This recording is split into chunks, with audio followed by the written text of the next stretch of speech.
পুত্রবধূ অসুস্থ, এই জন্য আজকে আসতে পারে না, দেখা করতে পারে না, আর ভাইয়ের মেয়েকে একটু আদর দিচ্ছেন।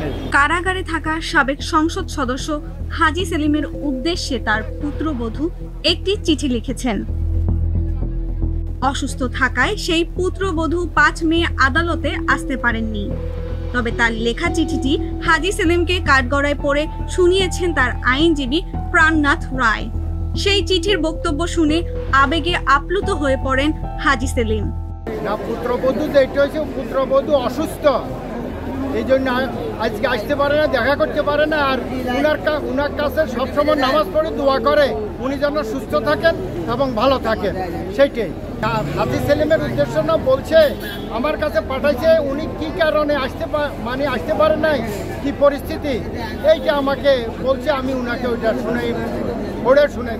সেই চিঠিতে ছিল, বাবা আপনার জন্য আমরা দোয়া করছি। হাজী সেলিমের আইনজীবী প্রাণনাথ প্রথম আলোকে বলেন, বেশ কিছুদিন ধরে তার মক্কেলের সঙ্গে তার পুত্রবধূর দেখা নেই, আবার তিনি অসুস্থ, এ কারণে তিনি একটি লেখা পাঠিয়েছেন। আইনজীবীর সঙ্গে কথা বলে শেষ করে হাজী সেলিম কাঠগড়ার উত্তর পাশে এগিয়ে যান। সেখান থেকে আদালতের বারান্দার অংশ স্পষ্ট করে দেখা যায়। হাজী সেলিমকে দেখা যায় আদালতের বারান্দায় দাঁড়িয়ে থাকা তার আত্মীয় স্বজনদের সঙ্গে কথা বলতে। আত্মীয় স্বজনের কেউ কেউ হাজী সেলিমকে দেখে কাঁদতে থাকেন। এ সময় আত্মীয় স্বজনদের উদ্দেশ্যেই হাজী সেলিম উড়ন্ত চুমু দেন। উনার আসলে 3 ছেলে, মেয়ে নাই।